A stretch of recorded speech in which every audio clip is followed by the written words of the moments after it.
So in this video, I'm going to cover this new library called Scrapli. You can think Scrapli as of NetMiko. It is very similar, but this library is very fast and it also supports async functions. So you can select a different underlying transport libraries. You have three options in that. First of all, using Paramiko. Secondly, SH2, and SH2 implementation is very fast. So other than that, you can also use your system SH with it.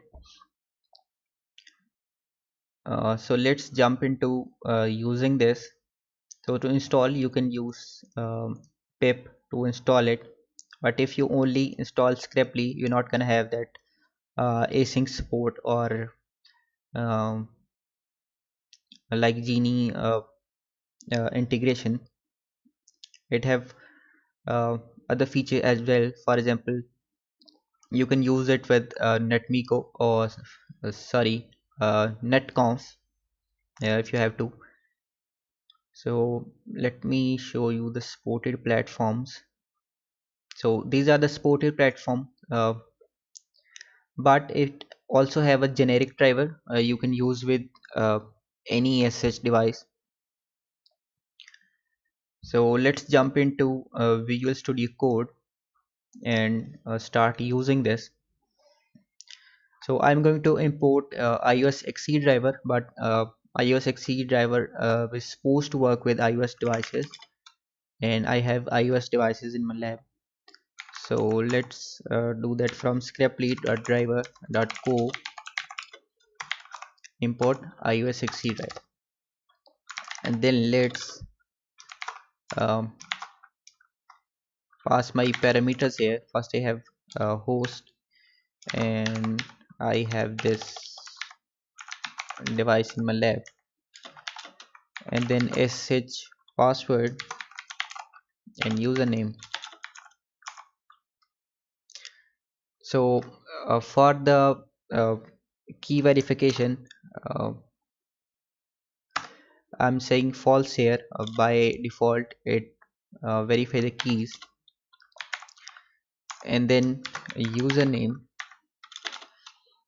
and then I'm going to select my transport method as sh2, and let's open a connection here and send some command. uh, Send command, yes, and let's execute show version here. And now this output um, object will have a attribute results, and let's run our program. So now you have this show version uh, output, and it only like took a second or something, I think not even a second. So uh, let's time it. So in half a second you have a show version output from your device. Actually it's not a good practice to like keep. I need to close my connection. So like in half a second you connect to the device, execute show version command, and then close the connection, all in just a half second using script. So uh, other than sending command, you can also send configuration level command. You can just send configs, and you can pass a list of commands here. Other thing I'm going to show you is to send interactive commands. So for example, let's say, so by default Scrapli uh, accept from a device that uh, a certain pattern of prompts. So like if you have For example, if I say copy startup config running config, it's gonna have this interactive prompt here. So to work with these, you can say send interactive and then you pass a list and then tuples. So first you need to give command here. So I'm going to say copy startup config, sorry, let's say running config to startup config, and then I need to give the string here what I am uh, it's what the device is giving this prompt. So I can just copy it,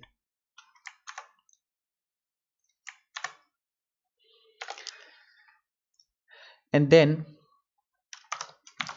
I can send a new line which is just simulating a carriage return on my device. So then I'm expecting uh, this prompt, a host name and this hash symbol.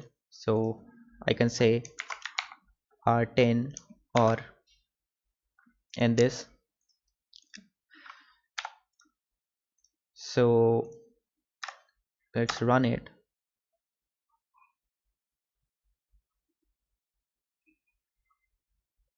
So what I did wrong, copy running config. Okay,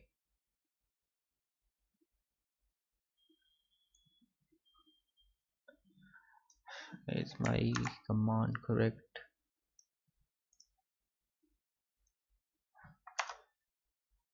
Yes, my command is correct.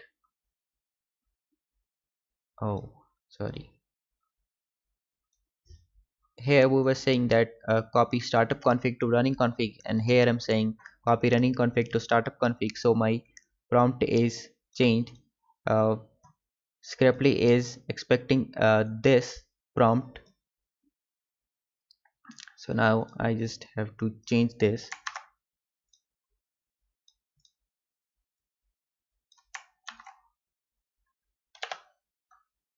and now it should work. Yes. So now you can see that first I send this command and then it expect this prompt, and then if this prompt is received, then I'm saying I send a new line which is just simulating an carriage return on my device, and then I'm expecting this prompt. So if you are sending on like multiple devices, you don't know the host name, you can just simply say let's say host name and then dot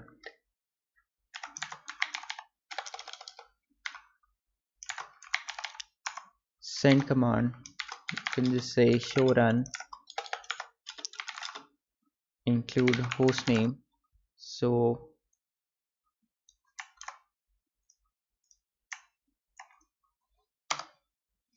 I get this result where I have a host name and the actual host name of the device. Then what I can do is I can split this string and then get the second um item from it. So index 0 and index 1. So what I can say from result dot split, so it will convert that string into uh, a list with two items, and then I need to access that second item, and then I can just use an f string here and then a host name, and it's working. So now let's use with async and with multiple devices.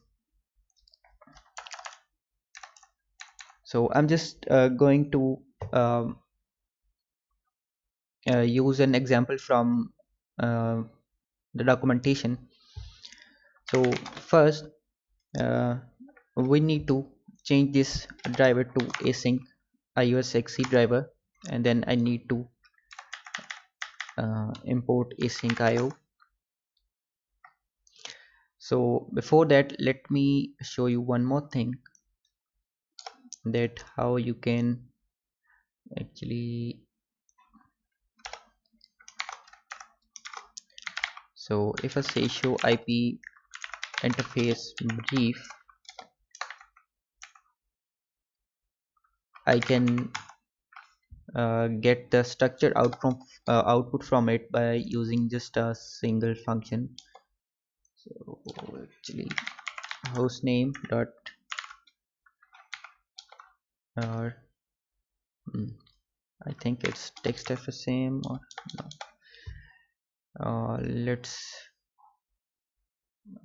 explore documentation here.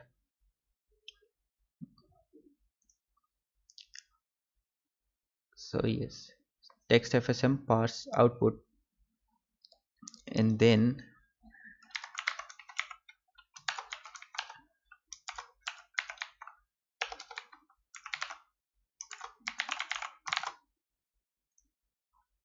so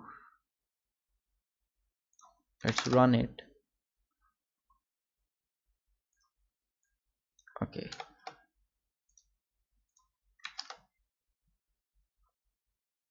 oh actually I changed my driver, so now it should work. uh, okay, so now I have a structured output from that show IP interface brief command. So you can also use with Genie parsers. So let's get back to that async example. So import async IO, and let's change this driver here, and then I'm going to define this under a function. So this is an async function, and I'm going to say show um, get interfaces,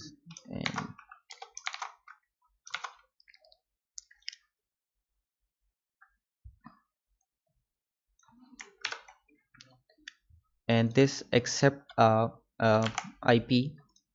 So I'm going to run with this multiple devices. So now here I can just say IP, and then I need to say await, where I'm expecting some input output delay. So I can just say wait, and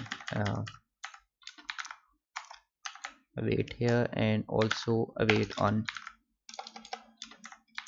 closing the connection, and let's return this.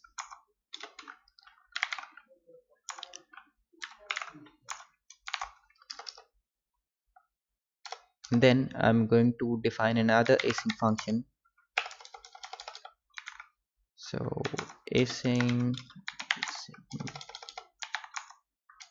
sorry, main and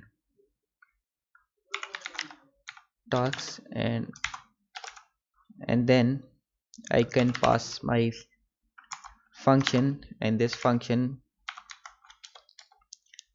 accepts an IP. So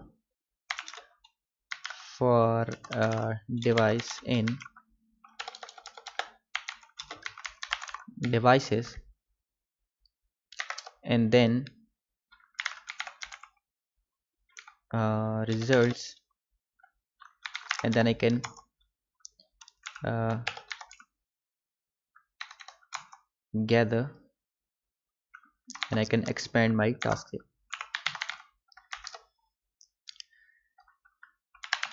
Then let's run a loop, and for result in results, and then I can just print my result here.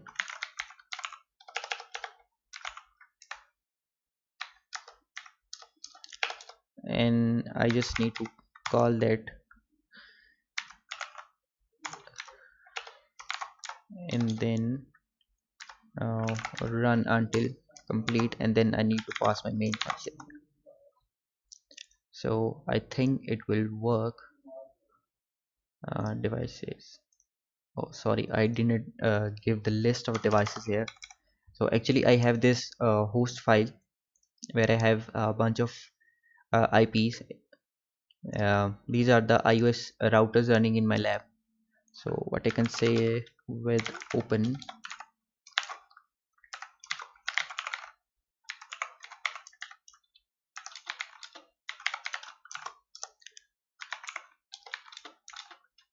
and I need to read this,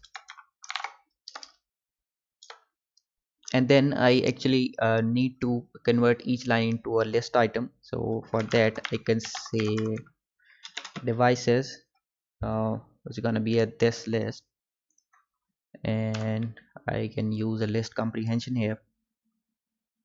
So what I can say is device for uh, device in data dot split lines. So it will read line by line and start putting it in a list. So now I should have a clean list of IPs. So let's check that.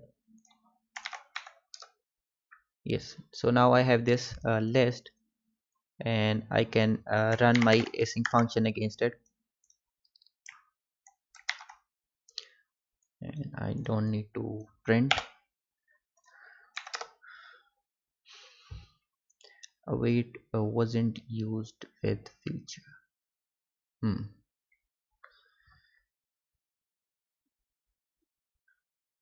So where did we async? hmm.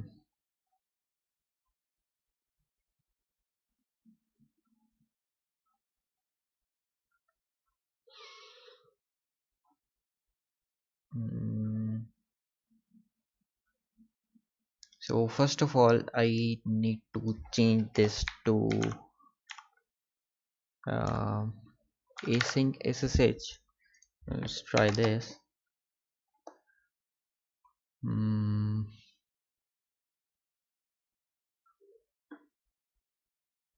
Async IO gather. Okay, let me jump to the example in the documentation.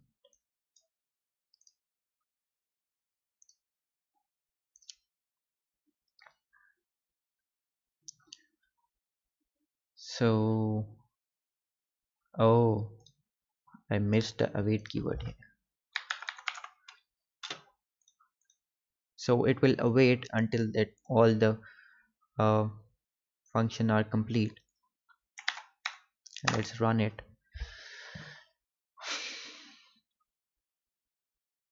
So it took 3.6 seconds to gather all this from 10 devices. As you can see, it is very quick, and it can be very scalable, because we are using this those async functions. You can also run with like multi-threading. In the 10 devices case, you're gonna have I think better results, but considering other problems with the multi-threading, uh, you may consider to use these async functions. So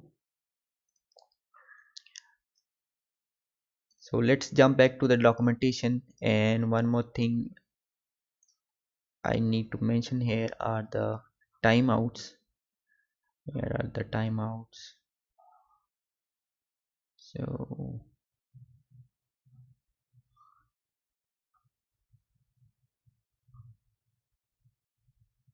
So here are the timeouts.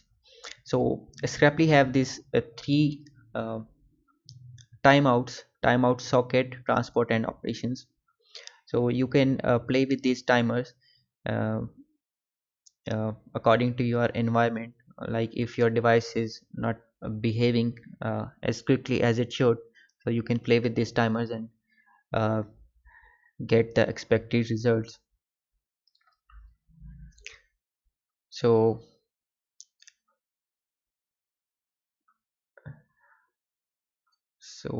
last thing is, where are the transport options? Transport options are here.